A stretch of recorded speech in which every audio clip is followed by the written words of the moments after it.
الحمد لله نحمده ونستعينه ونستغفره ونؤمن به ونتوكل عليه ونعوذ بالله من شرور أنفسنا ومن سيئات أعمالنا من يهده الله فلا مضل له ومن يضلله فلا هادي له وأشهد أن لا إله إلا الله وحده لا شريك له وأشهد أن محمدا عبده ورسوله أرسله إلى كافة الناس بشيرا ونذيرا وداعيا إلى الله بإذنه وسراجا منيرا صلى الله عليه وعلى آله وصحبه وسلم تسليما أما بعد فأعوذ بالله من الشيطان الرجيم بسم الله الرحمن الرحيم إن هذا القرآن يهدي للتي هي أقوم ويبشر المؤمنين الذين يعملون الصالحات أن لهم أجرا كبيرا وأن الذين لا يؤمنون بالآخرة أعتدنا لهم عذابا أليما ويدعو الإنسان بالشر دعاءه بالخير وكان الإنسان عجولا وجعلنا الليل والنهار آيتين فمحونا آية الليل وجعلنا آية النهار مبصرة لتبتغوا فضلا من ربكم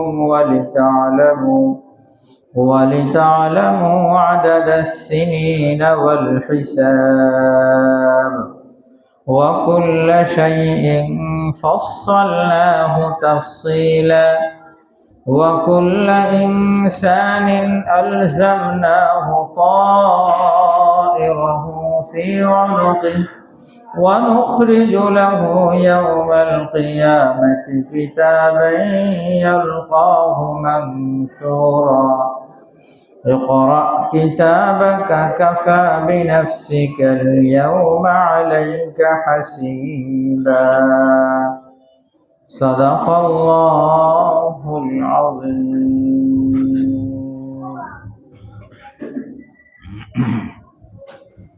الحمد لله রব্বুল আলামিনের দরবারে লাখো কোটি শুকরিয়া যে আল্লাহ তাআলা মেহেরবানি করে আমাদেরকে ঈমানদার বানিয়েছেন। আল্লাহ তাআলার মেহেরবানি যে আল্লাহ তাআলা দয়া করে আমাদেরকে নামাজ পড়ার তৌফিক দিলেন। আর রব্বুল আলামিন কোরআনুল কারীমের তাফসীরের মজলিসে বসারও তৌফিক দিলেন। আল্লাহুম্মা লাকাল হামদু ওয়া লাকাশ শুকর। আল্লাহ তাআলা আমাদের এই বসাকে কবুল আর মঞ্জুর করে নেন, আমিন। আর রব্বুল আলামিন আমাদের সকলের সিনাকে কোরআনের জন্য খুলে দেন, আমিন। পবিত্র কোরআনুল কারীমের নূর আর আলো দ্বারা আমাদের সকলের দিলকে আলোকিত করে দেন, আমিন। আজকে যে আয়াতগুলো তিলাওয়াত করলাম সূরা বনী ইসরাঈলের আয়াত 9 নম্বর আয়াত থেকে কয়েকটি আয়াত তিলাওয়াত করলাম 14 নম্বর আয়াত পর্যন্ত। রব্বুল আলামিন আজকের পঠিত আয়াতের প্রথম আয়াতে কোরআন কেন আসছে, আল্লাহ তাআলা দুনিয়াতে কোরআন কেন পাঠিয়েছেন, আমাদের কি ফায়দার কি উপকার, আল্লাহ তাআলা সে বিষয় আমাদের সামনে তুলে ধরেছে। দুনিয়ার মানুষের হেদায়েতের জন্য আল্লাহ তাআলা আসমানি কিতাব পাঠিয়েছেন। যুগে যুগে বিভিন্ন আসমানি কিতাব পাঠিয়েছেন। সর্বশেষ আসমানি কিতাব হলো এই কোরআনুল কারীম। কোরআনের পরে আর কোনো আসমানি কিতাব নেই। এই কোরআন থেকে মানুষ হেদায়েত পাবে, রাস্তা পাবে, রাহনুমাই পাবে কিয়ামত পর্যন্ত। আরেকটা ধারাবাহিকতা হেদায়েতের জন্য আল্লাহ তাআলা দুনিয়ার মানুষের কাছে পাঠিয়েছেন আম্বিয়া কেরাম আলাইহিস সালাতু ওয়াস সালাম, নবীদেরকে পাঠিয়েছেন। এই নবীর ধারাবাহিকতা আর রাসূলের ধারাবাহিকতা সেটাও আমাদের নবীজি মুহাম্মদুর রাসূলুল্লাহ সাল্লাল্লাহু আলাইহি ওয়াসাল্লাম পর্যন্ত এসে শেষ হয়ে গেছে। তো আমাদের নবীর পরে আর কোনো নবী নাই, এবং আমাদের সামনে যে আসমানি কিতাব আছে কোরআনুল কারীম, এই কোরআনের পরে আর কোনো আসমানি কিতাব নেই। কিয়ামত পর্যন্ত আনেওয়ালা যত মানুষ আছে তাদের সকলের যদি হেদায়েত পাইতে হয় তাহলে এই কোরআন থেকেই হেদায়েত নিতে হবে, এবং রাসূল আকরাম সাল্লাল্লাহু আলাইহি ওয়াসাল্লামের দিক নির্দেশনা মেনেই জান্নাতে যাওয়া লাগবে। এটা ছাড়া তো আর কি নেই, বিকল্প কোনো রাস্তা নাই। আল্লাহ পাকের বহুত বড় মেহেরবানি যে আল্লাহ তাআলা আমাদেরকে খুব সহজেই ঈমানের তৌফিক দিয়েছে। দুনিয়াতে সবচেয়ে দামি জিনিস তো ঈমান, সবচেয়ে দামি জিনিস ঈমান। তো আমরা তো কষ্ট ছাড়া মেহনত ছাড়া ঈমান পেয়ে গেছি। যারা বিধর্মী তাদেরকে জিজ্ঞাসা করলে বোঝা যাবে যে তাদের ধর্ম ছেড়ে দ্বীন ঈমান গ্রহণ করাটা কত কঠিন। মানুষের আত্মীয়তার সম্পর্ক আছে, সামাজিকতার এক বন্ধন আছে, সব বন্ধন ছিন্ন করে আল্লাহ পাকের সাথে সম্পর্ক জুড়ে ঈমানদার হওয়া কঠিন, তো অনেক কঠিন বিষয়। অনেক মানুষ বুঝে যে তারা যে ধর্মে আছে ধর্মের কোনো কি নাই, ভিত্তি নেই, এবং সত্য সঠিক ধর্ম এই ইসলাম বুঝে, কিন্তু বোঝা সত্ত্বেও কি করতে পারে না, আসতে পারে না। কেন? এই যে সব সম্পর্ক ছিন্ন করে শুধুমাত্র আল্লাহর সাথে সম্পর্ক, আর এই সম্পর্কের জন্য আত্মীয়তার সম্পর্ক শেষ, দেখা যায় মা বাবার সম্পর্ক শেষ হয়ে যাচ্ছে, সামাজিকতার যে বন্ধন, নিজের ফ্রেন্ড সার্কেল সব ছাড়তে হয়। এই যে ছাড়ার যে হিম্মত আর কষ্ট, এটা সহ্য করতে কি না রাজি না, হয়ে ওঠে না। তো আল্লাহ তাআলার কত বড় ইহসান যে আল্লাহ তাআলা সে মহাদৌলত ঈমানদারের ঘরে জন্ম হওয়ার কারণে, মুসলিম ফ্যামিলিতে আমাদের জন্ম হওয়ার কারণে আমরা খুব সহজেই আল্লাহকে চিনার এবং ঈমান পাওয়ার সুযোগ হয়ে গেছে। আল্লাহ লাকাল হামদু ওয়া লাকাশ, খুব সহজে পেয়ে গেছি না? আল্লাহ তাআলা আমাদেরকে ঈমানের কদর করার তৌফিক দান করেন। তো এই বিষয়টা তো একেবারেই পরিষ্কার, আমরা যারা ঈমানদার, যে একটা সময় তো আমরা কোথায় ছিলাম? রুহানি জগতে, রুহানি জগতের বাসিন্দা ছিলাম। তো এখন আমরা দুনিয়াতে আসি, মায়ের পেটে আমাদের বডি স্ট্রাকচার তৈরি হয়েছে। বডি তৈরি হয়ে যাওয়ার পরে আল্লাহ তাআলা কি দিয়েছেন? রূহ দিয়েছেন। আল্লাহ তাআলা আমাদেরকে রূহ আর আত্মা দিয়েছেন। এরপর আমি জীবিত হয়েছি, হায়াত পেয়েছি। আবার যখন এই রূহ যখন চলে যাবে, যতদিন পর্যন্ত আমার দেহে কি আছে? রূহ আছে, আত্মা আছে, ততদিন পর্যন্ত তো আমি হায়াতে আছি। এই তো হায়াত আমাদের, না? আল্লাযী খালাকাল মাউতা ওয়াল হায়াতা, তিনি ওই সত্তা যিনি মৌত সৃষ্টি করেছেন এবং হায়াত সৃষ্টি করেছেন। হায়াত কি জিনিস, যেই বডি স্ট্রাকচার আমার তৈরি হয়েছে এটার মধ্যে রূহ আসলে হায়াত হয় না? আর যখন এই বডি থেকে কে চলে যাবে, রূহ চলে যাবে, তখনই কি মওত, তখনই মওত। তো এখন আমরা বাহায়াত, জীবিত। এই হায়াতের পরে আমাদের আবার কি আছে, মওত আছে। আমাদের সামনে ঘাটি আছে, কবরের ঘাটি আছে, এবং জান্নাতও আছে, জাহান্নামও আছে। আমরা যদি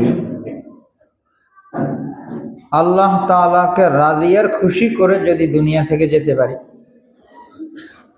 এমন অবস্থায় গেলাম যে আল্লাহ কি আমাদের উপরে রাজিয়ার খুশি, তাহলে আমাদের জন্য কি আছে, মেহমানখানা আছে।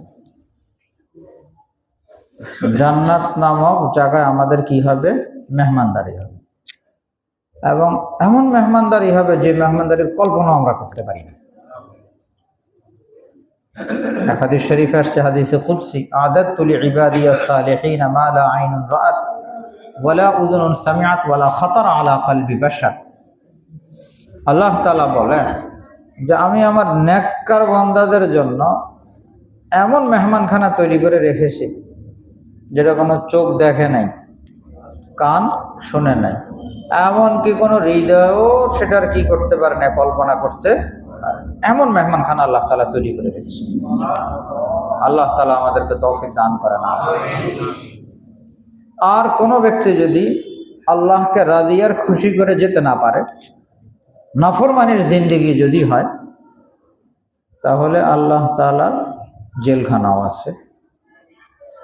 আল্লাহ তাআলার কি আছে, জেলখানাও আছে।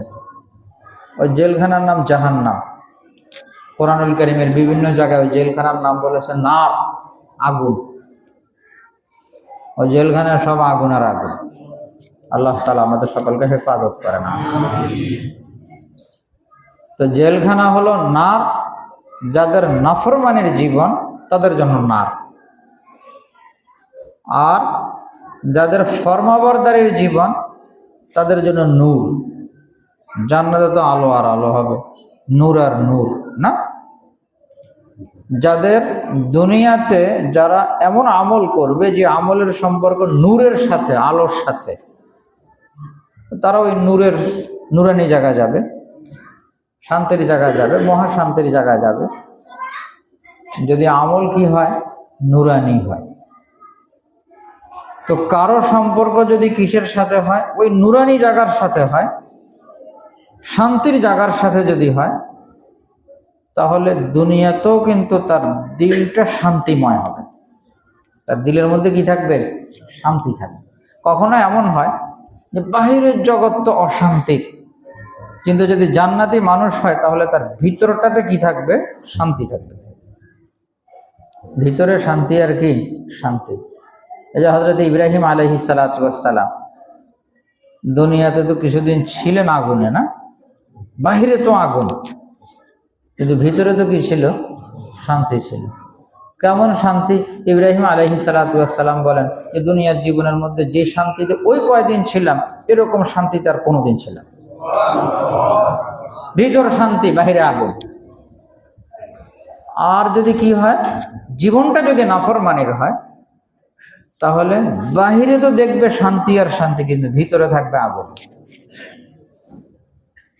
বাহিরে শান্তির উপকরণ আছে, কিন্তু ভিতরে কি নাই, শান্তি নেই, ভিতরে অশান্তি আর অশান্তি হবে। তো আল্লাহ পাকের জেলখানাও আছে, মেহমানখানাও আছে, দুটোটাই আছে আমাদের সামনে। আর প্রথম ঘাঁটি তো আমাদের কিসের, কবরের ঘাঁটি। প্রথম ঘাঁটি কবরের। এই ঘাঁটির ব্যাপারও রাসূল আকরাম সাল্লাল্লাহু আলাইহি সাল্লাম বলেছেন, আল কবরু রাউযাতুম মিন রিয়াদিল জান্নাহ আও হুফরাতুম মিন হুফারিন নার। যে কবরও দুই রকম, হয়তো এটা কি হবে, জান্নাতের টুকরা হবে, জান্নাতের বাগান হবে। আল্লাহ তাআলা আমাদের সকলকে তৌফিক দান করেন। অথবা হুফরাতুম মিন হুফারিন নার, অথবা কি হবে, জাহান্নামের গর্ত হবে। আল্লাহ তাআলা আমাদেরকে হেফাজত করেন। তো তার অর্থ হলো যে আমাদের সামনের যে কবরের জগৎ, আমাদের সামনে যে জান্নাত আর জাহান্নাম, এটা কিন্তু তৈরি হবে কোথায়? দুনিয়াতে। আমি কি চাই? আমি যদি চাই যে আমার কবরটা কি হোক, জান্নাতের বাগান হোক, তাহলে সেই বাগানটা এখান থেকে কি করা লাগবে? তৈরি করা লাগবে। আবার জাহান্নামের গর্ত এখান থেকেই তৈরি হবে। জান্নাত এখান থেকেই তৈরি হবে, কারণ দুনিয়া তো দারুল আমল আর আখিরাত হলো দারুল জাযা। দুনিয়া হলো আমলের জায়গা, দুনিয়া আমলের জায়গা, আর আখিরাত হলো প্রতিদানের জায়গা। এখানে যে আমল হবে প্রতিদান হিসেবে সেটা সামনে আসবে। দুনিয়া যদি কারো ভালো আমল হয় তাহলে তার জন্য তার কবরও জান্নাতের বাগান, আর এরপরে তো বড় মেহমানখানা আছে। আর যদি এখানে আমল গলত হয় তাহলে আসামি, কবরও জান্নাতের গর্ত, আর সামনে তো জেলখানা আছে। আল্লাহ তাআলা আমাদেরকে হেফাজত করেন। তো তার অর্থ দুনিয়া দারুল আমল। দুনিয়া কি দারুল আমল? আমল মানে কাজ, আমল মানে কাজ। এখন যদি আমলটা নেক আমল হয়, নেক মানে ভালো কাজ হয়, আরবিতে আমলে সালেহ বলে। যদি আমলে সালেহ হয় তাহলে এর দ্বারা কবরও কি হবে? জান্নাতের বাগান হবে, আর সামনে জান্নাতে তৈরি হবে। আর যদি আমলটা কি হয়? বদ আমল, আমলটা নেক আমল না কি আমল? বদ আমল, তাহলে এখান থেকে কি তৈরি হবে? কবরও জাহান্নামের গর্ত তৈরি হবে, আর সামনের জেলখানাও তৈরি হবে। তার অর্থ এখান থেকে কি করা লাগবে? ব্যবস্থা করা লাগবে। এখন কোন আমলটা নেক আমল আর কোনটা বদ আমল? কোনটার কারণে জান্নাত আসবে, কোনটার কারণে জাহান্নাম আসবে? কোনটার কারণে কবরের ঘরটা জান্নাতের টুকরা হবে, আর কোন কাজের কারণে কবরের ঘরটা জাহান্নামের টুকরা হবে? আল্লাহ পাক রব্বুল আলামিন বড় দয়ালু। দয়ালু হওয়ার কারণেই আল্লাহ তাআলা কি করেছেন? যুগে যুগে আসমানি কিতাব পাঠিয়েছেন। আসমানি কিতাব পাঠিয়ে বলে দিয়েছেন এই এই আমল করলে তোমার সামনে কি আছে? মেহমানখানা আছে। আর যদি এই এই করো তাহলে তোমার জন্য কি আছে? জাহান্নাম। আম্বিয়া কেরাম আলাইহিমুস সালাতু ওয়াস সালাম, নবীরা, ওনারাও দুনিয়াতে আসছেন এ কথা বুঝাবার জন্যে যে তোমার জিন্দিগির আমল যদি এমন হয় তাহলে সামনে তোমার জান্নাত, আর তোমার আমল যদি এই হয় তাহলে কি হবে? জাহান্নাম। কারণ আল্লাহ তাআলা যদি খুশি থাকেন তাহলে তো জান্নাত, আল্লাহ তাআলা নারাজ হলে কি হলো? আল্লাহ তাআলা আসামি হয়ে গেলাম রব্বুল আলামিনের কাছে। এখন কোন কাজে আল্লাহ রাজি আর কোন কাজে আল্লাহ তাআলা রাজি না, এটা কে বলবে? এটা কোরআন বলবে। এটা কে বলবে? এটা নবী বলবে। এটা কোরআন বলবে, এটা নবী বলবে। তো আমাদের দুনিয়ার জীবন তো ক্ষণস্থায়ী জীবন। আমরা দুনিয়াতে আসছি দুনিয়াতে থাকার জন্য না, দুনিয়াতে আসছি আখিরাত বানাবার জন্য। কি বলেন? দুনিয়াতে থাকার জন্য আসিনি, কারণ দুনিয়াতে কেউ থাকতে পারে না এবং কেউ থাকতে পারবে না। দুনিয়াতে আমরা আসছি কিসের জন্য? আখিরাত বানাবার জন্য। তো কোনো ব্যক্তি যখন নিজের সামনে এই লক্ষ্যটা স্থির করে যে আমি আসছি দুনিয়াতে আখিরাত বানাবার জন্য, তখন স্বাভাবিকভাবেই তার সামনে আসবে যে আখিরাত বানাবার জন্য আসছি, তো আখিরাতটা কিভাবে বানাবো? এই রাস্তাটা পাবো কোথায়? কোন কাজে আমার আখিরাত বনবে? এটা বোঝা লাগবে না তার? হ্যাঁ, ওই আখিরাতের জান্নাতটা কিভাবে আসবে আর জাহান্নাম থেকে কিভাবে বাঁচবো, এই বিষয় বোঝাবার জন্য কি আসছে? কোরআন আসছে। এই যে আমরা বলি যে হেদায়েত, কোরআনুল কারীম কি করে? হেদায়েত। হেদায়েতের অর্থ রাস্তা দেখানো, রাহনুমাই করা, পথ প্রদর্শন করা। তো কোরআন রাস্তা দেখায়, জান্নাতের রাস্তা দেখায়। কোরআন বলে দেয় এটা জাহান্নামের রাস্তা, কোরআন বলে দেয় এটা জান্নাতের রাস্তা। কোরআন বলে এইভাবে চলো, এইভাবে চলবা না। এখন কিয়ামত পর্যন্ত আনেওয়ালা যে কোনো মানুষ যদি চায় সে আখেরাতের মেহমান খানা এবং দুনিয়ায় কি চায়, সে ভিতরে শান্তি চায়, দুনিয়ায় তার দিলের ভিতরে শান্তি থাক এটা সে চায়, আর আখেরাতের মেহমান খানা চায়, তাহলে তার কোথায় আসা লাগবে? কোরআনের কাছে আসা লাগবে। যদি কেউ চায় যে আমি জাহান্নাম থেকে বাঁচতে চাই, অশান্তি থেকে বাঁচতে চাই, তাহলে তার কোথায় আসতে হবে? কোরআনের কাছে আসতে হবে। কারণ এই কোরআনের কোনো বিকল্প নেই, এই কোরআনুল কারীমের কি নেই? কোনো বিকল্প নেই। আল্লাহ তাআলা সে কথাই বলছেন, ইন্না হাযাল কুরআনা ইয়াহদি লিল্লাতি হিয়া আকওয়াম। এই কোরআন রাস্তা দেখায়, এমন রাস্তা যেটা সঠিক, আসান, সহজ, ভেজাল মুক্ত।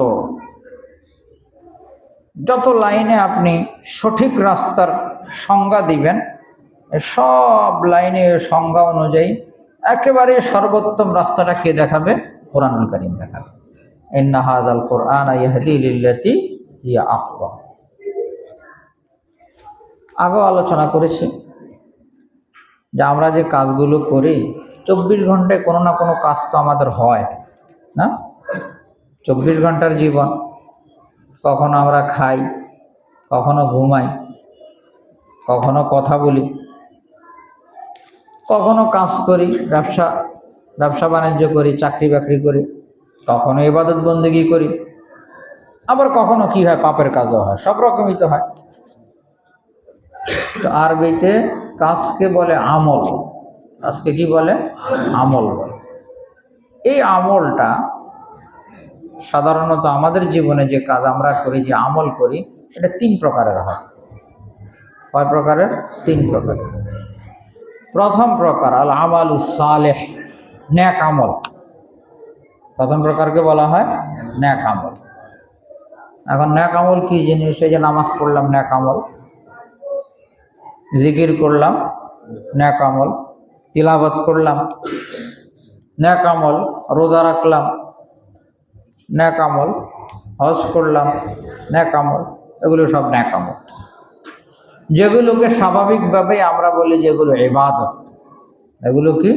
ইবাদত, নেক আমল। এখানে একটা বিষয় খেয়াল করা দরকার যে নেক আমল হওয়ার জন্য 2টা জিনিস লাগে।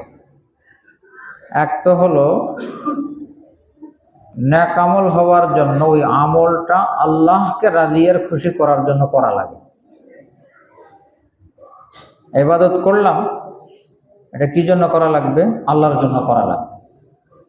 আল্লাহ তাআলার জন্য যদি না করে তাহলে সেটা কি হয় না? নেক আমল হয় না, বরং উল্টা শিরিক হয়ে যায়। উল্টা কি হয়ে যায়? শিরিক হয়ে যায়। নামাজ পড়লাম, তো নামাজ তো পড়বো আল্লাহর জন্য, কিন্তু নামাজ যদি হয় কাউকে দেখানোর জন্য, তাহলে কি সেটা নেক আমল হবে? সেটা তো কি হয়ে গেল? আর গুনাহের কাজ হয়ে গেল না? কারণ ইবাদত তো একমাত্র আল্লাহর জন্য হবে, অন্য কারোর জন্য কি ইবাদত করা যায়? সেজদা করাটা ইবাদত না? আকরাবু মা ইয়াকুনুল আবদু মির রাব্বিহি ওয়া হুয়া সাজিদ। যে মানুষ যখন সেজদা করে তখন সবচেয়ে বেশি আল্লাহ পাকের নৈকট্য পায়। তো সেজদা তো ইবাদত, এই সেজদা হবে একমাত্র আল্লাহর জন্য। আল্লাহ ছাড়া অন্য কারোর জন্য যদি সেজদা করে বসে, তাহলে শিরিক হয়ে যাবে, নেক আমল তো হবে না, বরং উল্টা আসামি হয়ে যাবে। তো নেক আমল হওয়ার জন্য প্রথম শর্ত, ওই আমলটা কার জন্য হওয়া লাগবে? আল্লাহর জন্য হওয়া লাগবে। দান সদকা কার জন্য? আল্লাহর জন্য। দান সদকা যদি আল্লাহর জন্য হয় তাহলে গোপন করার চেষ্টা করবে, কারণ করতেছে আল্লাহর জন্য, মানুষকে কেন দেখাবে? সে আল্লাহর জন্য করলে সে কি করবে? গোপন করবে। আর যদি ভিন্ন কোনো মাকসাদ যদি থাকে তাহলে গোপন করবে না, বরং আরো কি করবে? ওপেন করবে, সকলকে দেখানোর চেষ্টা করবে। আমাদের সমাজে এমন লোকও আছে, আমাদের এই মসজিদ যখন হয় তখন আমাদের এই মহল্লার এক ভদ্রলোক একদম শুরুর দিকে আমার কাছে এসে বললেন 2 লক্ষ টাকা দিয়েছেন উনি। একদম শুরুতে, যখন কাজ শুরু হয়নি। দিয়ে বললেন, যদি আমি এটা দিলাম, তো আমার একটা ইচ্ছা কেউ জানবে না, আপনি জানলেন, আমি তো দিলাম, ওকে আর কেউ যেন না জানে। তা আমি বললাম, এটা তো রসিদ করতে হবে। তো বললেন, রসিদ করবেন কি করবেন আমি জানি না, বাকি আমার কথা কেউ জানতে পারবে না। পরে এই টাকা যখন জমা দিতে আসলাম, আমাদের তৎকালীন নাসিরউদ্দিন ভূঁইয়া সাহেব ছিলেন। তো উনি বারবার বলতেছিলেন, কে? আমি বললাম, মহল্লার। তো কে বলেন? উনি তো নিষেধ করছে। বলি নাই। তো এই যে টাকা দিল, কিন্তু কেউ যেন না জানে, এভাবে দিচ্ছে। আবার কিন্তু এরকমও আছে, 5,000 আর 10,000 টাকা দিলে একদম পিছন থেকে এখানে এসে হুজুর সকলের সামনে আসতেছে, এবং একটু যদি ঘোষণা দিতেন, একটু যদি কি দিতেন, ঘোষণা দিতেন। ভাই টাকা দিয়েছেন আপনি আল্লাহকে রাজি আর খুশি করার জন্য, ঘোষণা দিতে হবে কেন? কি চান? সবাই যেন জানে নাকি? তো সেই উদ্দেশ্য কেন হবে? তো আমল হবে কিসের জন্য? একমাত্র আল্লাহকে রাজি আর খুশি করার জন্য। আমরা কিন্তু এই দিক থেকে ধরা খেয়ে যাই, কারণ যার আমলের মধ্যে যত বেশি ইখলাস হবে, শুধুই আল্লাহকে রাজি আর খুশি করা, তার আমলের মান তত বাড়বে। আর যার মধ্যে যত বেশি লৌকিকতা থাকবে, তার আমল তত বেকার হবে এবং ক্ষেত্র বিশেষ শিরিক হয়ে সেই আমলে তাকে জাহান্নামে নেবে, নাউযুবিল্লাহ। তো এই জন্য উদাহরণস্বরূপ 10 টাকা সবাই দিচ্ছে, দান করছে সকলে 10 টাকা, সকলে কিন্তু কি পায় না? 10 টাকার সওয়াব পায় না, কেউ 1 টাকারও পায় না। আবার কেউ 10 টাকা দিয়ে 10 টাকার সওয়াব পায়।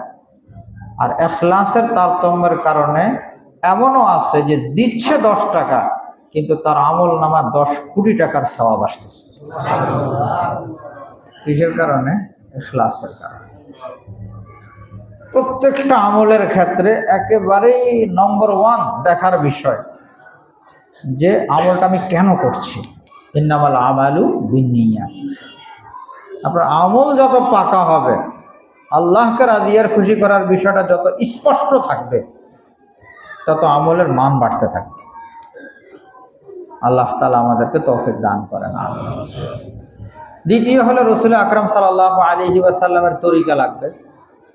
নবীজি সাল্লাল্লাহু আলাইহি সাল্লাম যে আমলটাকে যেভাবে করতে বলেছেন, ওইভাবে যখন করবে, তখন সেই আমলটা আল্লাহ পাকের কাছে গ্রহণযোগ্য হবে।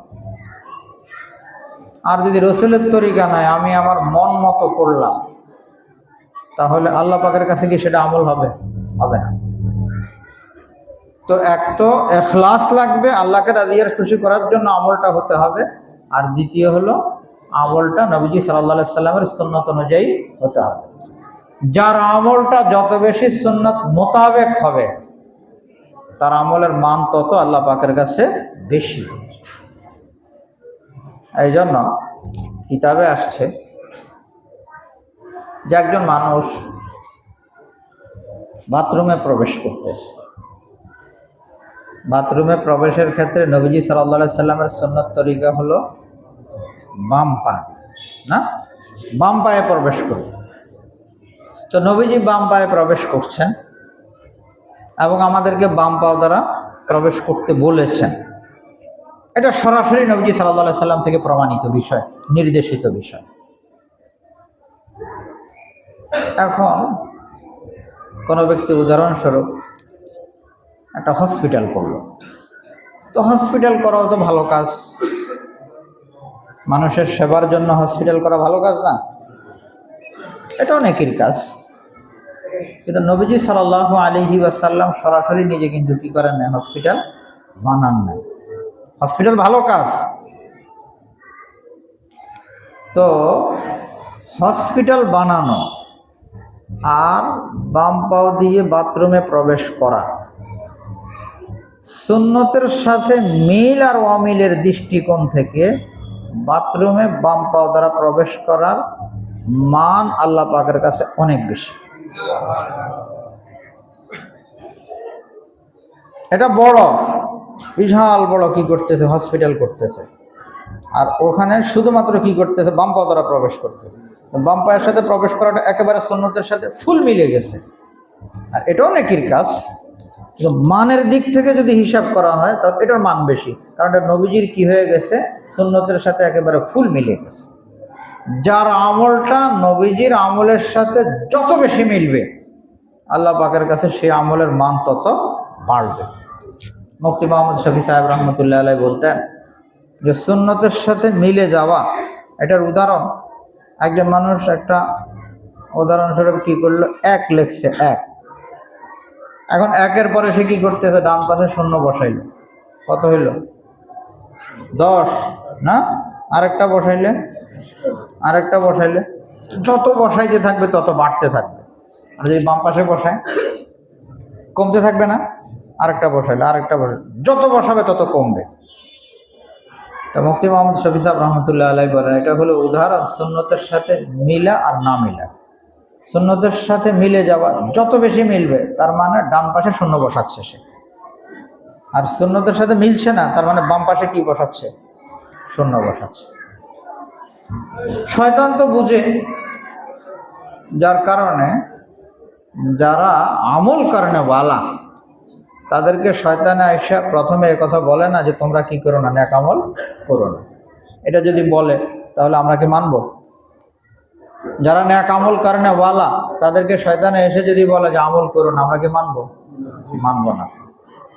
তো এই জন্য সে সমস্যা দুই দিক থেকে ঢুকায়, দুই দিক থেকে সমস্যা ঢুকায়।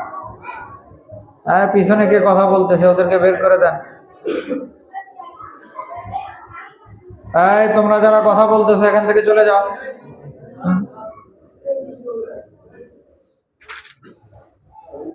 আচ্ছা, তো শয়তান কি নষ্ট করে আমলের মধ্যে? ইখলাস নষ্ট করায় দেয় আর বেদাত ঢুকায়। সুন্নতের সাথে যদি না মিলে তখন আস্তে আস্তে কি ঢুকে সেখানে, বেদাত ঢুকে। দেখেন আমলটা নেক আমল তো শরীয়তের হিসাবে হবে নেক আমল। আপনার আমার কাছে যদি মনে হয় যে না খুব ভালো আমল, তাহলে সেটা কি ভালো আমল হবে? হ্যাঁ, নবীর দৃষ্টিতে, কোরআনের দৃষ্টিতে নেক আমল না, কিন্তু মানুষের দৃষ্টিতে সেটা নেক আমল, তখন সেটা হয় বেদাত, তখন সেটা হয় বেদাত। এই জন্য শয়তান আমাদের ইখলাস নষ্ট করার চেষ্টা করে আর আমলের মধ্যে বেদাত ঢুকাবার কি করে, চেষ্টা করে। তো তার অর্থ আমি যে কোনো আমল করব সে আমলের ক্ষেত্রে আমাকে সামনে রাখতে হবে যে আমলটা আমি আল্লাহর জন্য করছি কিনা। আর দ্বিতীয় বিষয়, আমি যে আমলটা করতে চাই সে আমলটা সুন্নতের সাথে মিলছে কিনা। যদি সুন্নতের সাথে না মিলে আমি করব না, আমি এটাতে নাই। যত ফায়দার কথা বলুক আমি নাই। যদি শরীয়ত সমর্থিত অনুমোদিত না হয় তাহলে আমি ওই আমলের সাথে নাই, আর ইখলাসবিহীন আমলের সাথে আমি নাই। কি বলেন? আল্লাহ তাআলা আমাদেরকে বুঝার তৌফিক দান করেন। আর কিছু কাজ তো এরকম যে আমরা সকলেই জানি এটা বদ আমল, পাপের কাজ না। তো নেক আমলের কারণে তো কি তৈরি হবে? জান্নাত তৈরি হবে। নেক আমলের কারণে জান্নাত তৈরি হবে। হাদিস শরীফে আসছে নবীজি সাল্লাল্লাহু আলাইহি সাল্লাম যখন মেরাজে গিয়েছিলেন তখন ইব্রাহিম আলাইহিস সালাতু ওয়াস সালামের সাথে যখন সাক্ষাৎ হয়েছে তখন ইব্রাহিম আলাইহিস সালাতু ওয়াস সালাম বলেছেন যে আপনি আপনার উম্মতকে আমার পক্ষ থেকে সালাম বলবেন। তার পক্ষ থেকে? ইব্রাহিম আলাইহিস সালাতু ওয়াস সালামের পক্ষ থেকে। আর বলে দিবেন যে জান্নাত তো বিরান, এটা আবাদ করতে হবে কোন জায়গা থেকে? দুনিয়া থেকে। দুনিয়াতে কেউ যখন সুবহানাল্লাহ বলবে, আলহামদুলিল্লাহ বলবে, তখন এর কারণে জান্নাতে বাগান তৈরি হয়। তার মানে জান্নাতের বাগান এখান থেকে তৈরি করা লাগবে। কবর জান্নাতের বাগান, এটা তৈরি হবে এখান থেকে। তো একটা হলো নেক আমলের বিষয়, আর এর বিপরীত হলো পাপের বিষয়, গুনাহ। গুনাহের কারণে কি তৈরি হবে? সেখানে জেলখানা তৈরি হবে। গুনাহের কারণে জেলখানা তৈরি হবে। যার পাপ যত বেশি হবে জেলখানা তত কি হবে? মজবুত হবে। কবরের গর্ত সেরকম কি হবে? কঠিন হবে। আল্লাহ তাআলা আমাদেরকে পাপ থেকে বাঁচার তৌফিক দান করেন, আমিন। পাপ কি জিনিস? কিছু পাপ তো এরকম যেটা পরিষ্কার, আমরা সকলে বুঝি। ইন্নাল হালালা বাইয়িন ওয়া ইন্নাল হারামা বাইয়িন, একদম পরিষ্কার। মিথ্যা কথা বলা যে পাপ, এটা কি কাউকে বুঝিয়ে বলার দরকার আছে? সবাই তো জানে। সবাই জানে না মিথ্যা কথা বলা পাপ? সবাই জানে। এমনকি হাদিস শরীফে আসছে, এক মহিলা সাহাবী নিজের হাত মুষ্টিবদ্ধ বাচ্চাকে ডাকতেছে, আসো আসো দিব কিছু। নবীজি জিজ্ঞাসা করলেন, তোমার হাতে কি কিছু আছে তাকে যে ডাকছো? তো ওই সাহাবী বললেন যে, ইয়া রাসূলুল্লাহ, আমার হাতে খেজুর আছে, আমি আসলে ওকে কি খেজুর দিতাম। নবীজি বললেন, যদি তোমার হাতে কিছু না থাকতো আর তুমি বাচ্চাকে এভাবে ডাকতা, তাহলে তোমার আমল নামায় একটা পাপ, একটা মিথ্যার গুনাহ লিখে দেওয়া হতো। নাউযুবিল্লাহ। তো মিথ্যা কথা বলা তো পাপ, আমরা জানি। সুদ খাওয়া, ঘুষ খাওয়া, হারাম খাওয়া, ধোঁকা দেওয়া, 2 নম্বরই করা, এগুলি যে পাপ, এটা কি কাউকে ভিন্ন করে বলে দেওয়া লাগে? নামাজ ছেড়ে দেওয়া কবিরা গুনাহ না? নামাজ পড়লে তো কি হবে? জান্নাত তৈরি হবে, না পড়লে তো জাহান্নাম তৈরি হবে। নামাজ ছেড়ে দেওয়া, রোজা ছেড়ে দেওয়া, নামাজ ছেড়ে দেওয়া, রোজা ছেড়ে দেওয়া, আল্লাহ পাকের যত কি আছে হুকুম আছে, হুকুম ত্যাগ করা, হুকুম ছেড়ে দেওয়া, এই তো নাফরমানি না? এগুলো গুনাহ। এগুলো কি করা লাগবে? ছাড়া লাগবে। গুনাহগুলো ছাড়তে হবে। গুনাহ যদি চায়, কোনো ব্যক্তি যদি চায় যে আমি গুনাহ ছাড়বো, দেখেন কেউ যখন গুনাহ করে, পাপ করে, তখন সাথে সাথে কিন্তু 4 জিনিস সাক্ষী হয়ে যায়। যে কোনো গুনাহ করলে কয় জিনিস সাক্ষী হয়ে যায়? 4 জিনিস। যেখানে গুনাহ করবে ওই জায়গায় দেখবে না? হ্যাঁ, ওই জায়গা তো সাক্ষী হয়ে যাবে। জায়গা তো আল্লাহ তাআলার। কি জায়গা? কি আমার না আল্লাহ তাআলা? আল্লাহ। তো আল্লাহর জায়গা ছেড়ে অন্য কোথাও গিয়ে কোনো সুযোগ নাই। তো যেখানে গুনাহ করবে জায়গা সাক্ষী হবে। ফেরেশতা আছে না? ফেরেশতারা দেখে না? তো ফেরেশতারাও তো সাক্ষী হয়েছে। ফেরেশতারাও তো সাক্ষী হয়েছে। আবার সাথে আমল নামা তৈরি হয় না? আমল নামাও তো সাক্ষী। আর আরো বড় সাক্ষী তো হাত পাও সাক্ষী, অঙ্গ প্রত্যঙ্গ তো কি হয়ে যায়? সাক্ষী হয়ে যায়। তো গুনাহ করলেই এই 4 জিনিস সাক্ষী হয়ে গেছে। আর এই 4 জিনিস থেকে গোপন হয়ে কেউ কি করবে, কোনো কাজ করবে, কোনো লাইন নেই।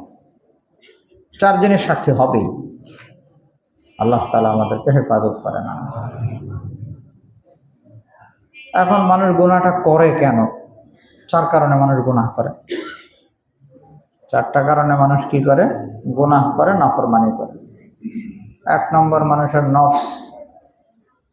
প্রত্যেকের দিলের মধ্যে কি আছে? খারাপের প্রতি একটা আকর্ষণ আছে।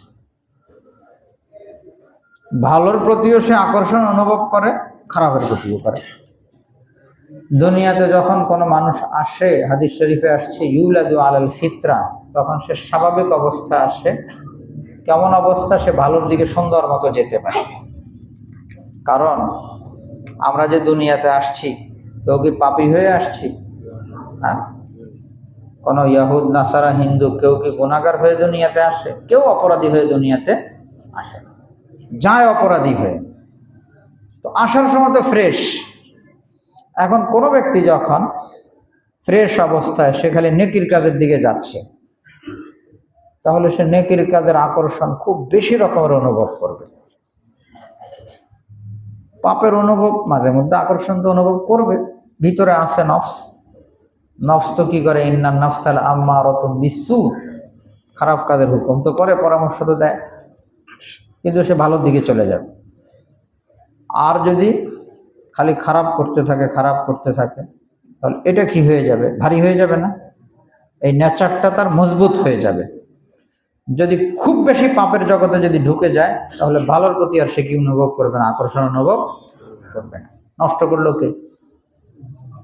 মানুষ নিজে নষ্ট করছেন। এটা দলালিম বাঈদ, এত বেশি দূরে চলে গেছে পাপ করতে করতে যে এখন তো ফিরে আসাই মুশকিল মনে হয়। কিন্তু এই যে দূরে গেল কেন? দূরে তো বারবার করতে করতে সেদিকে সে চলে গেছে। এখন যদি ফিরে আসতে চায় তাহলে আবার বারবার সেটা থেকে কি করতে হবে? সেখান থেকে বারবার ফিরে আসা লাগবে, তাহলে আবার আপন অবস্থায় আসবে। এই জন্য হাদিস শরীফে আসছে ইয়া সারাতকা হাসানাতুকা ওয়া সাআতকা সাইয়্যাতুকা ফাআনতা মুমিন। যদি এমন হয় যে ভালো করলে তো ভালো লাগে আর খারাপ করলে খারাপ লাগে, তাহলে বুঝতে হবে ইমানদার। আর যদি এরকম হয় যে খারাপ করলে তার কাছে কি লাগে না, খারাপ লাগে না, গুনাহ করলেও তার কাছে খারাপ লাগে না, তাহলে বুঝতে হবে যে ইমান অনেক কোথায় চলে গেছে, ডাউনে চলে গেছে, অনেক লোতে চলে গেছে। তো এক তো নফসের কারণে করে, আর এই নফসের মধ্যে গুনাহের চাহিদা থাকার কারণেই একজন মানুষ যখন সেই নফসের যাতনা ভোগ করে যখন এই নেকির দিকে আসে, তখন এর কারণে আল্লাহ তাআলা বিশাল বড় প্রমোশন আর তারাক্কি দান করে। দেখেন, ফেরেশতারাও তো নেকির কাজ করে, কিন্তু ফেরেশতাদের কি বিপরীত দিকে যাওয়ার কোনো রাস্তা নেই, একদিকে চলাচল। কিন্তু আমাদের কি দুই দিকে চলাচলের কি আছে, যোগ্যতা আছে। আজকে সকালে বলতেছিলাম যে দেখেন, একটা হলো জাবরিয়া, আর একটা হলো কাদরিয়া, আর একটা হলো আহলুস সুন্নাহ ওয়াল জামাআহ। তাকদীরের বিষয়ের আলোচনা। জড় পদার্থের কোনো ইচ্ছা শক্তি আছে? হ্যাঁ, বুঝ শক্তি নাই। গরু ছাগল যদি হয় তখন গরু ছাগলের ইচ্ছা শক্তি আছে, কিন্তু বুঝ শক্তি নেই। কি বলেন? আর আমাদের কি আছে? বুঝ শক্তিও আছে, ইচ্ছা শক্তিও আছে। আমরা বুঝি, ভালো মন্দ বুঝি, বুঝতে চাইলে বুঝি, আবার সাথে কি আছে? ইচ্ছা শক্তিও আছে। ভালোর দিকে যাওয়ার ইচ্ছা করতে পারি, খারাপের দিকে যাওয়ারও করতে পারি। তো আমরা আমাদের বুঝ শক্তি, ইচ্ছা শক্তি দুটোটা আল্লাহ তাআলা দিয়েছেন। জড় পদার্থের কিছুই নেই, বুঝ শক্তিও নেই, ইচ্ছা শক্তিও নেই। হায়ওয়ান জানোয়ারের ইচ্ছা শক্তি তো আছে, এদিক সেদিক করতে পারে, কিন্তু কি নেই? বুঝ নেই। আমাদের বুঝ শক্তি, ইচ্ছা শক্তি উভয়টা আছে, আল্লাহ তাআলা দিয়েছেন। এখন কেউ যদি বুঝ শক্তিটা ব্যবহার করে ইচ্ছা শক্তিটাকে কোন দিকে নিয়ে গেল? ভালোর দিকে নিয়ে গেল, তাহলে তার জন্য মেহমান খানা। আর যদি বুঝ শক্তি থাকার পরও সে ভালোর দিকে না গিয়ে ইচ্ছা শক্তিটা কোন দিকে নিয়ে গেল? খারাপের দিকে নিয়ে গেল, তাহলে সে আসামি। তাহলে সে কি হবে? আসামি। তো এক তো নফস, দ্বিতীয় হলো শয়তান। শয়তান তো সবসময় খারাপেরই কি করে? পরামর্শ দেয়। শয়তান জাহান্নামী। শয়তান চায় সে একা না, সদল বলে কোথায় যাবে? জাহান্নামে যাবে। এই জন্য সে তার দল ভারী করার চেষ্টা করে, সবার কাছে আসে, পরামর্শ দেয়। শয়তানে কি দেয়? পরামর্শ দেয়, এগুলি কর। তো এখন কোনো ব্যক্তি যদি কি হয়? শয়তানের গোলাম হয়, তাহলে সে শয়তানের পরামর্শ মানবে। আর যদি আল্লাহর গোলাম হয় তাহলে আল্লাহর হুকুম মানবে। তার অর্থ শয়তানের সাথেও কি করা লাগবে? ফাইট করা লাগবে। হ্যাঁ, আল্লাহ তাআলা বলে দিয়েছেন ইন্না কাইদা শাইতানি কানা দাঈফা। মানুষ যখন হিম্মত করে যে না, আমি তো শয়তানের কথা মানব না, আমি তো নেকির কাজে থাকবো, আমি নাফরমানের কাজে যাব না, এই হিম্মত যখন করে তখন শয়তানের সব চেষ্টা প্রচেষ্টা সব বেকার হয়ে যায়।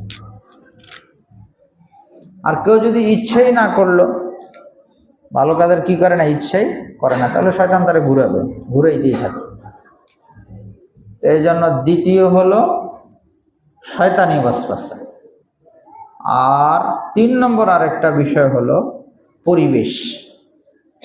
গুনাহের কি পরিবেশ?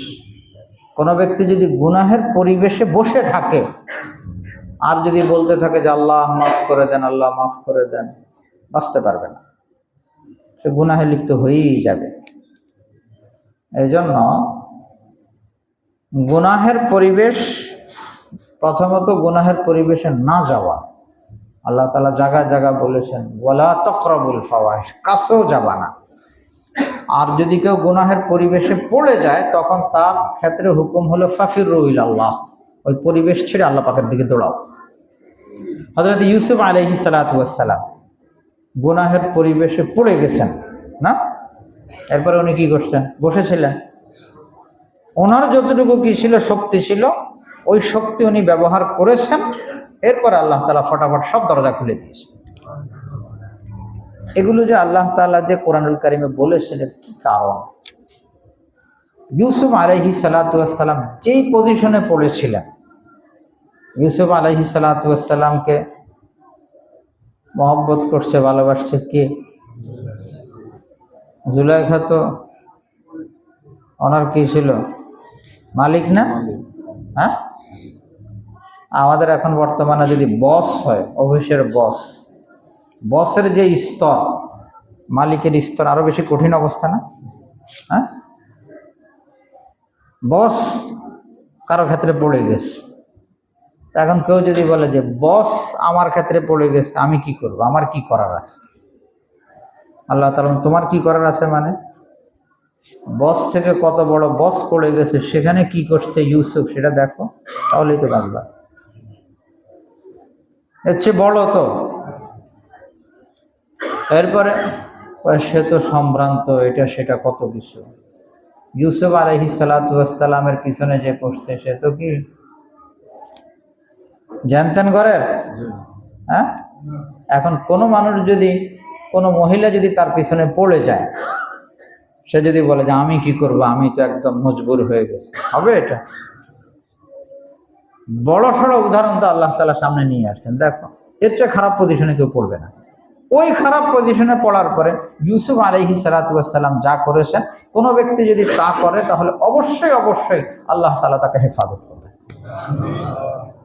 বাকি এতটুকু করা লাগবে, এটা নমুনা। তো পরিবেশের কারণে মানুষ কি করে? গুনাহ করে। গত জুমায় বলতেছিলাম, এই যে আমাদের দেশে, বরং আমাদের এই ঢাকায় সাকরাইন না, পুরান ঢাকা সাকরাইন, তো পুরান ঢাকা সাকরাইনের কারণে এমন কোনো গুনাহ নাই যেগুলি মানুষে করে না। এই যুবক বাইরে আছে, খেয়াল করে শোনেন, কি হয়? ঘুড়ি উড়াবে না, এটারই তো একেবারে নিষ্পাপ মনে করে যে ঘুড়ি উড়ানি কি সমস্যা। কিন্তু ঘুড়ির সূচনাটা তো কি, ওই যে সূর্য দেবতারে কি করে খুশি করার জন্য রং বেরঙের ঘুড়ি সূর্যরে দেখায়। ওই সেই সূচনার বিষয় যদি হিসাব নিকাশ করা হয়, তাহলে এখানে তো শিরিক থেকে সূচনা,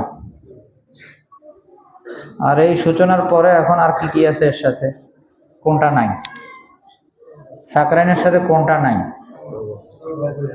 মুখে আগুন দেওয়া না, ফানুস উড়ানো, আর কি? গান, মদ, কি নাই? সব গুনাহ আছে। এগুলি যে গুনাহের কাজ, কোন মুসলমানের সন্তানকে কি নতুন করে বুঝিয়ে দেওয়া লাগবে? একেবারেই তো পরিষ্কার বিষয় না? তো পরিবেশে এখন এই যে পুরান ঢাকা হচ্ছে, কেন? এখানে পরিবেশ আছে গুনাহের। নতুন ঢাকায় কিন্তু হয় না। নতুন ঢাকা হয় না কেন? নতুন ঢাকা সাকরাইন হয় না কেন বলেন? কি সমস্যা? নতুন ঢাকা থেকে লোক আমদানি হয়ে পুরান ঢাকায় সাকরাইন আঞ্জাম দেয়। কেন দরকার এত কষ্ট করে আসার? পুরান ঢাকায় আর নতুন ঢাকায় ব্যবস্থা করা। বলবে ওখানে কি নেই? পরিবেশ নেই। ওখানে কি নাই? পরিবেশ নেই, এখানে পরিবেশ আছে। দেখলেন যে পরিবেশের কারণে মানুষ কিভাবে গুনাহে লিপ্ত হয়। খালি নতুন ঢাকা না, বিভিন্ন জেলা থেকে আসে পুরান ঢাকা আমদানি হয়ে যায় গুনাহ করার জন্য। পরিবেশ। এখন কোনো ব্যক্তি যদি বলে যে আমি পরিবেশে যাবই না, গুনাহ করবে না সে। আর যদি পরিবেশে দেখি একটু কি হয়, তো দেখি করতে করতে তো গুনাহে জড়া গেল, সে আসামি তো হয়ে গেল। এই জন্য 3 নম্বর বিষয় হলো পরিবেশ। পরিবেশের কারণে মানুষ কি করে? গুনাহ করে। আর 4 নম্বর আরেকটা কারণ থাকে, সেটা হলো বদ অভ্যাস, গুনাহের অভ্যাস। খুব মিথ্যা কথা বলে সে। এখন এমন জায়গা, এখানে মিথ্যা কথা বলার কোনো প্রয়োজন নেই। আচ্ছা বলেন তো, কর্মচারী যদি হয় তাহলে কখনো কখনো প্যাসে পড়ে মিথ্যা কথা বলে ফেলে কার সাথে? বসের সাথে। এখানে নয়তো সামাজিকভাবে কেউ বলতে পারে যে এখানে হয়তো একটু বাঁচার জন্য প্রয়োজন আছে। মালিকের কর্মচারীর সাথে মিথ্যা কথা বলার কি কোনো প্রয়োজন আছে? হ্যাঁ, কিন্তু মালিক এই কর্মচারীর সাথে মিথ্যা কথা বলে না, কেন বলে? কি দরকার তার, কি প্রয়োজন? সবসময় মিথ্যা কথা বলতেই থাকে। গালি গালি দেয়, কেন গালি দিয়েছে সেও বলতে পারবে না, তো গালি দেওয়া তো কবিরা গুনাহ। সবসময় গালি দিয়েই কথা শুরু করে, অভ্যাস হয়ে গেছে। হাজি সাহেব হজ করে আসছে, এখনো দেখি গালিগালাজ করে। কি হাজি সাহেব আপনি গালিগালাজ করেন কেন? তো আসলে খেয়াল করিনি। আসলে কি করি নাই? খেয়াল করি। হাজার কোটি টাকার মালিক, কোনো এক কাজে আমি সাথে আরেকজন ছিল, ওনার সামনে বসে, তো ওনার এক কাস্টমার আসছে, কাস্টমারের সাথে কথা বলতে গিয়ে দিছে এক গালি। গালি দেওয়ার পরে আমি তাকাইলাম, হুজুর আপনি আছেন, আমি খেয়াল করিনি। তার মানে আমি থাকলে গালি দেওয়া ঠিক না, অন্য কেউ থাকলে গালি দিতে কোনো সমস্যা নেই। বাস্তব সে যদি খেয়াল করতো যে আমি বসা, তাইলে সে কি করতো না, গালি দিত না। দিল কেন? অভ্যাস হয়ে গেছে, অভ্যাসের কারণে গালি দিচ্ছে। কয় কারণ হলো? 4 কারণ। নফসের কারণে, শয়তান, পরিবেশ, অভ্যাস। এই 4 কারণে মানুষ কি করে? পাপ করে। এখন কোনো ব্যক্তি যদি চায় যে আমি পাপ করব না, তাহলে তার কি করা লাগবে? নফসের সাথেও মোকাবেলা করা লাগবে, শয়তানের সাথেও করা লাগবে, পরিবেশের সাথেও করা লাগবে, অভ্যাসের সাথেও করা লাগবে। এই 4 জিনিসের সাথে মোকাবেলা যদি কেউ করতে পারে, তাহলে অবশ্যই অবশ্যই সে নেককার হবে। আর কেউ যদি বলে যে না আমি একটা করলাম আরেকটা না, হবে না। এই 4 জিনিসের প্রতি খেয়াল করা লাগবে। তা আমরা তো সকলেই গুনাহ থেকে বাঁচতে চাই, কি বলে? আমাদের তো সকলের টার্গেট জান্নাত ইনশাআল্লাহ। তো সকলের টার্গেট যদি জান্নাত হয়, তাহলে সকলকে নফসেরও মোকাবেলা করা লাগবে, শয়তানেরও করা লাগবে, আর পরিবেশেরও করা লাগবে। গুনাহের অভ্যাস হয়ে গেলে সে অভ্যাস ছাড়ারও কি করা লাগবে? চেষ্টা করা লাগবে। বাকি আল্লাহ পাকের বহুত বড় মেহেরবানি, কোনো মানুষ যখন প্রতিজ্ঞা করে, যখন চেষ্টা শুরু করে দেয়, তখন আল্লাহ তাআলা তার জন্য সব রাস্তা খুলে দেন।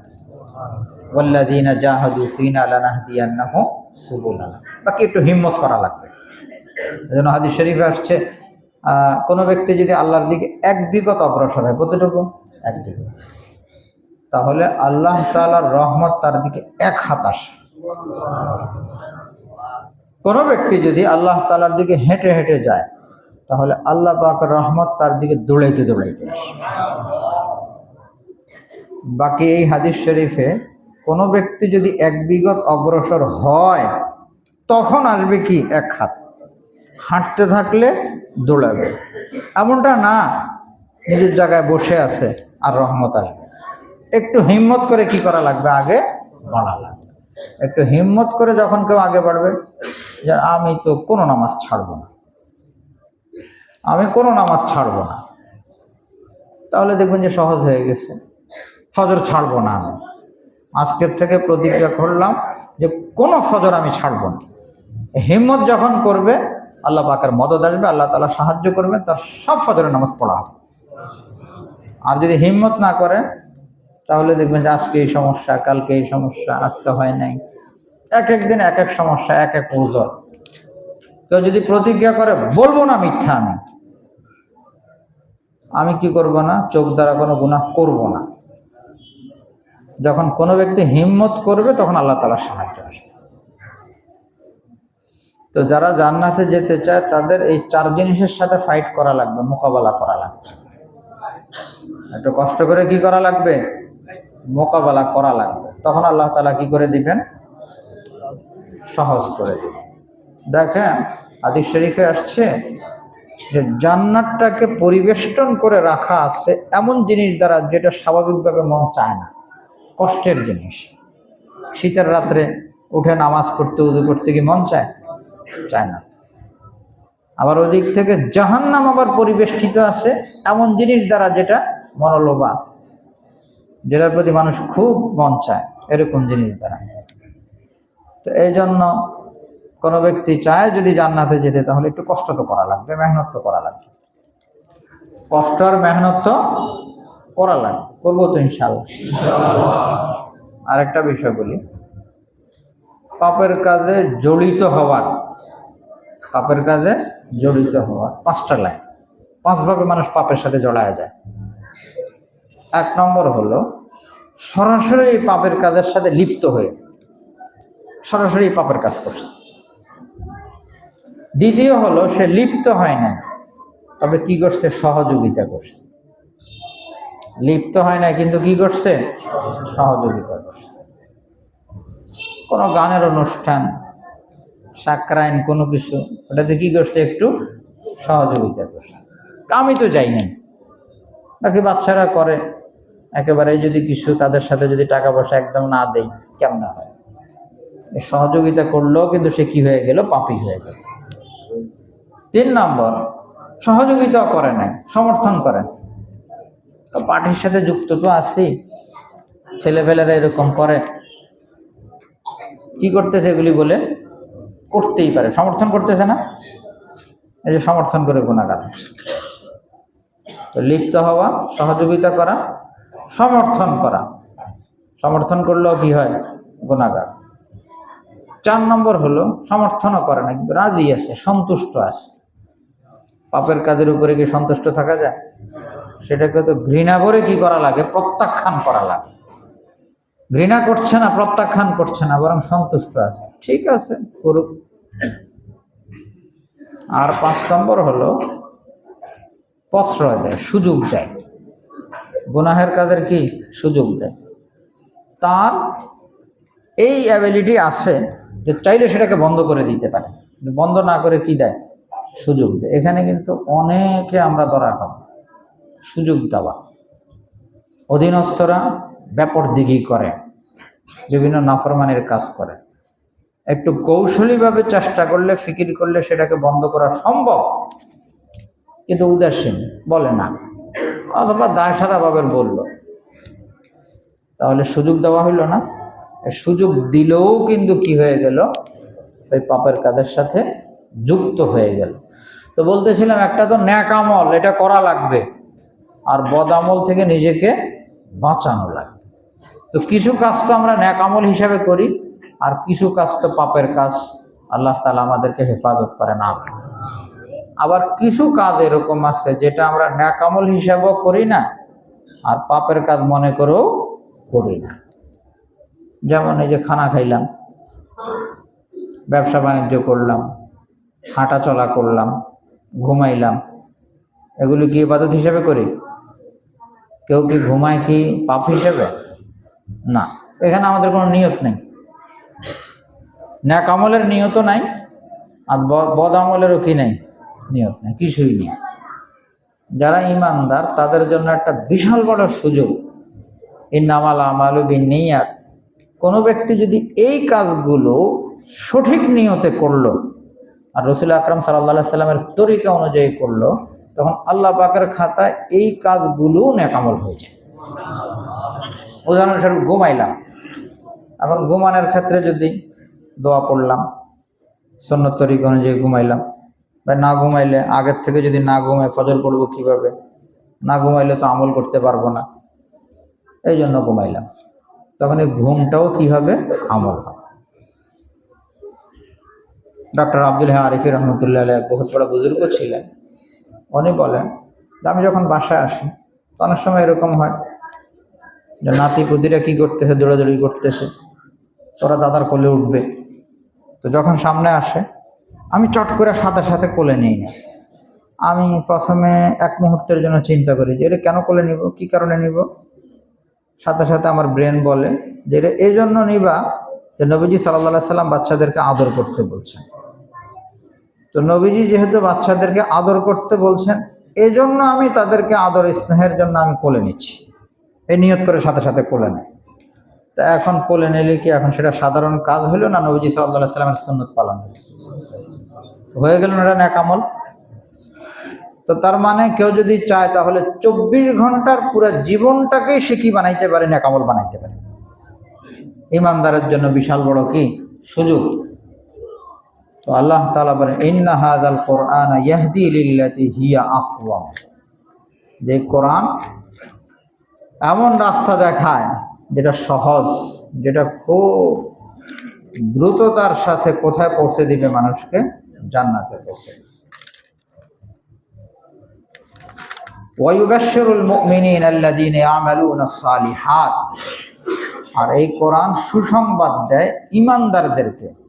কোন ঈমানদার? যারা নেক আমল করে। ইয়ামালুনাস সালিহাত আন্না লাহুম আজরান কাবীরা, এদের জন্য তো বিশাল বড় প্রতিদান আছে। ওয়া আন্নাল্লাযীনা লা ইউমিনুনা বিল আখিরাতি, আর যারা ঈমানদার না, আল্লাহ তাআলা বলেন ঈমান যদি না থাকে তাহলে আ'তাদনা লাহুম আযাবান আলীমা, যা আমি তো তাদের জন্য কঠিন শাস্তি প্রস্তুত করে রেখেছি। নাউযুবিল্লাহ। ওয়ায়াদউল ইনসানু বিশ-শাররি দুআআহু বিল খায়র ওয়া কানাল ইনসানু আজুলা, মানুষ ভালো চায় আবার কি চায়? খারাপও চায়। ভালো চায়, খারাপও চায়। কি বলেন, মানুষ খারাপ চায় না? খারাপও তো চায়। অনেক সময় এমন হয় না যে মা ছেলের উপরে কি হয়ে গেছে, অসন্তুষ্ট হয়ে গেছে, এখন অসন্তুষ্ট হয়ে কি বলে? কত মানুষ মরে যায়, এটা মরেও না। আস্তাগফিরুল্লাহ। ছেলের ব্যাপারে বলতেছে এটা মরেও না। এখন যদি মরে যায় তখন কার খারাপ হবে? তারই তো হবে। তো চাচ্ছে না খারাপ, চাচ্ছে তো খারাপ। এরকম বিভিন্ন ক্ষেত্রে কিন্তু এমন করেন। বা ধরেন কোনো বিষয় চাইলো, সে মনে করতে এই মুহূর্তে আল্লাহ আমার এতগুলো টাকা দাও, এই মুহূর্তে এতগুলো কি দাও? টাকা দাও। কিন্তু এই মুহূর্তে এতগুলো টাকা পাইলে সে যদি কিনা দিনের লাইন থেকে বিচ্যুত হয়ে যদি অন্য লাইনে চলে যায়, ভালো চাইলো? ভালো তো চায় না। যদি এমন চাইতো যে আল্লাহ দিনদারির তৌফিক দাও, দুনিয়াতে ধন সম্পদ দিলে ওই পরিমাণ দাও যে পরিমাণ দিলে আমার দিনদারি মজবুত হবে, দিনদারি থেকে আমি দূরে সরব না, তাহলে না কি হয়েছে? ভালো জিনিস চাই। এছাড়া একটা ঘটনাও আছে আয়াত সম্পর্কে। ওয়াকানাল ইনসানু আজুলা, আল্লাহ তাআলা বলেন মানুষ একেবারে জলপ্রবণ, মানুষ জলদি জলদি সব জিনিস জলদি চায়। এরপরে তো আরো লম্বা কথা আছে। তো যাই হোক, মূল বিষয় হলো নেক আমল আমাদের করা লাগবে আর পাপ ছাড়া লাগবে। নেক আমল করতে হবে, পাপ ছাড়তে হবে। যদি নেক আমল করতে পারি, পাপ ছাড়তে পারি, তাহলে ইনশাআল্লাহ দুনিয়া দারুল আমল, আমলে সালেহ হলো, তাহলে তুহফাতুল মুমিনি আল মউত হবে। খালি মৌতের অপেক্ষা, মৌতের সাথে সাথে আল্লাহ তাআলা জান্নাতে আরামায়েশ দিবেন। সেটা তো আখিরাতের। দুনিয়া তো আল্লাহ তাআলা কি দিবেন? শান্তি দিবেন। দুনিয়া তো কি দিবেন? শান্তির জীবন দিবেন। শান্তি থাকে কোথায়? দিলে। শান্তি হলো দিলে। এমন হইতে পারে যে চতুর্দিকে ঝামেলা, তো উনি এখানে বহুত চিন্তামুক্ত, খুব আয়েশের সাথে শান্তির সাথে বসে আছে, হইতে পারে। আবার এমনও হইতে পারে যে চতুর্দিকে আরাম আয়েশের উপকরণ আছে, কিন্তু ভিতরে অশান্তি আর অশান্তি। ভিতরে কি? অশান্তি আর অশান্তি। আর শান্তির সম্পর্ক তো কিসের সাথে? দিলের সাথে।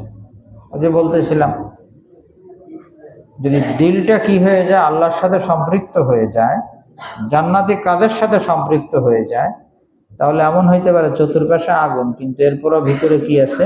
শান্তি আছে। আর যদি দিল জাহান্নামী কাজের সাথে যদি যুক্ত হয়ে যায়, তাহলে চতুর্পাশে ভোগ বিলাস হইল, ভিতরে কি আছে? আগুন আছে, অশান্তি আছে। তা আমাদের সকলের গন্তব্য তো কবর। আমরা সকলেই চাই আমাদের কবর যেন জান্নাতের টুকরা হয়। আল্লাহ তাআলা কবুল করেন, আমিন। সকলেই চাই যে আমরা জান্নাতের মেহমান হতে চাই। শুধু আমরা নিজেরা না, আমাদের সন্তানাদি, আত্মীয় স্বজন সকলকে সহ তো আমরা কি হইতে চাই? জান্নাতি হইতে চাই। কি বলেন? এটাই তো উদ্দেশ্য। এখন কোরআন রাস্তা দেখাবে কিসের? জান্নাতের রাস্তা দেখাবে। অতএব কেউ জান্নাতে যেতে চায়, তার কোথায় আসতে হবে? কোরআনের কাছে আসতে হবে। কোরআন তেলাওয়াত করবে, কোরআনের অর্থ বুঝবে, কোরআন অনুযায়ী জীবন গড়বে। কোরআন তেলাওয়াত করবে, কোরআনের অর্থ বুঝবে, কোরআন অনুযায়ী জীবন গড়বে, তাহলে কি আসবে? জান্নাত আসবে। যে যত বেশি কোরআনুল কারীমের তিলাওয়াতে মনোনিবেশন করবে, সে তত বেশি আগে। আল্লাহ তাআলা এই কথাগুলোর উপর আমাকে এবং আপনাদের সকলকে আমলের তৌফিক দান করেন। আমিন। ওয়া আখিরু দাওয়ানা আলহামদুলিল্লাহি রাব্বিল আলামিন। দুরূদ শরীফ পড়ে আল্লাহুম্মা